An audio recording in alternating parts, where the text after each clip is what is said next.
Hi, everyone. My name is Jenna Thompson, and I'm an English professor and writer at Pacific University in Forest Grove, Oregon.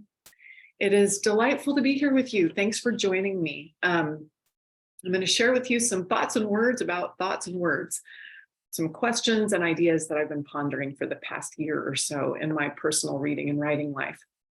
So let's start with a picture and a question. All right.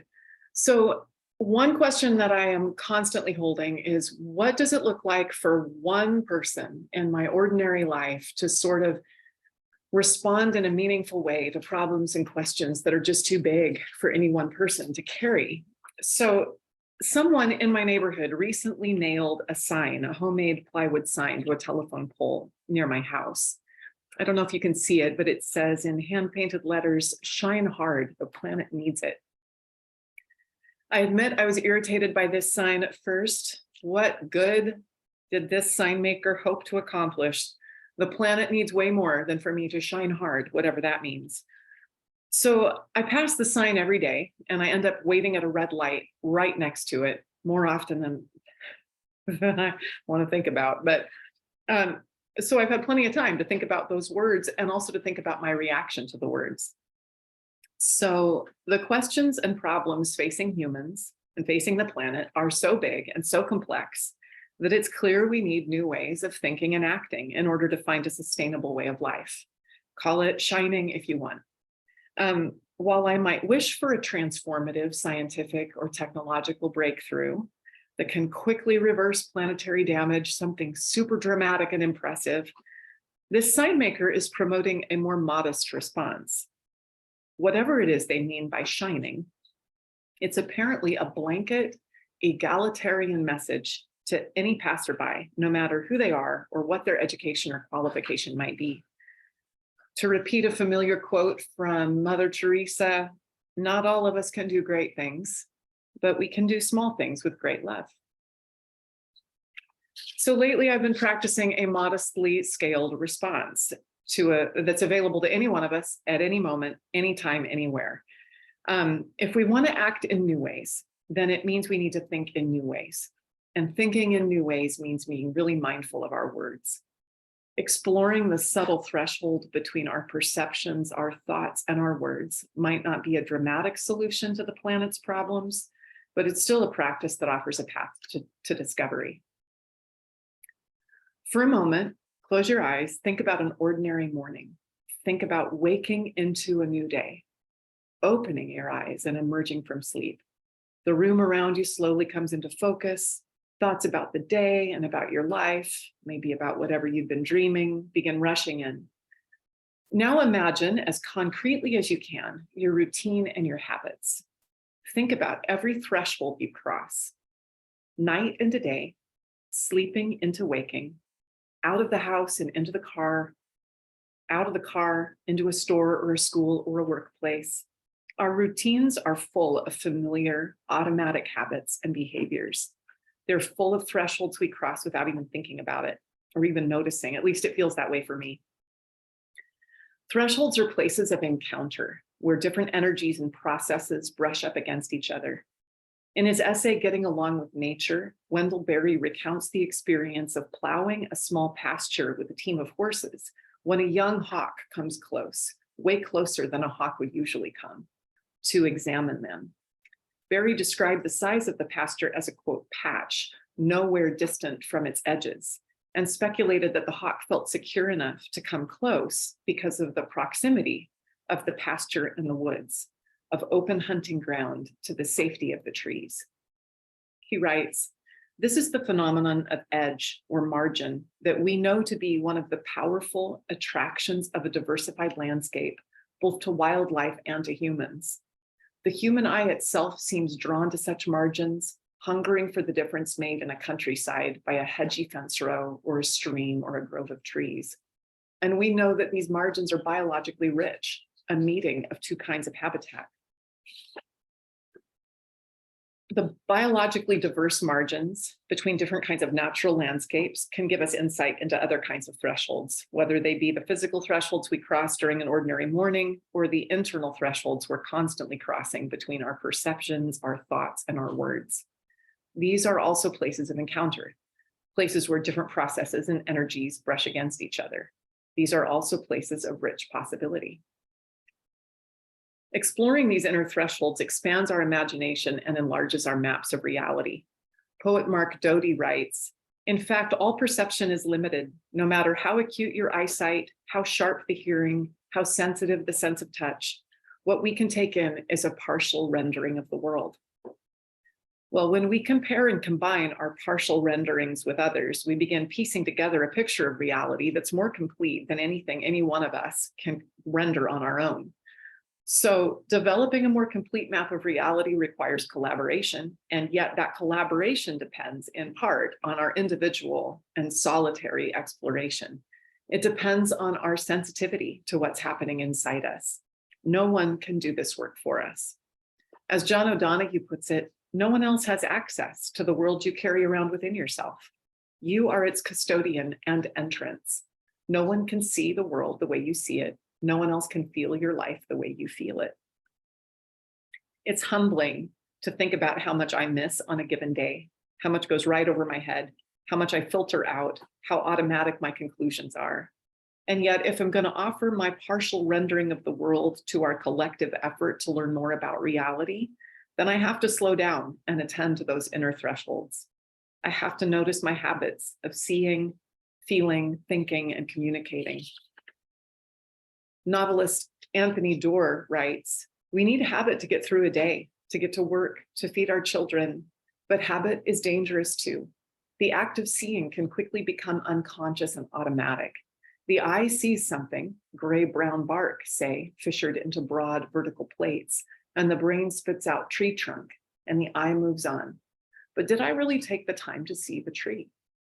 I glimpse hazel hair, high cheekbones, a field of freckles, and I think, Shauna, but did I take the time to see my wife?" My perceptions might be partial, but if I know that my brain is wired to spit out messages, I can slow down and observe how those messages point in two directions. They tell me about the world around me, and they tell me about the world inside me.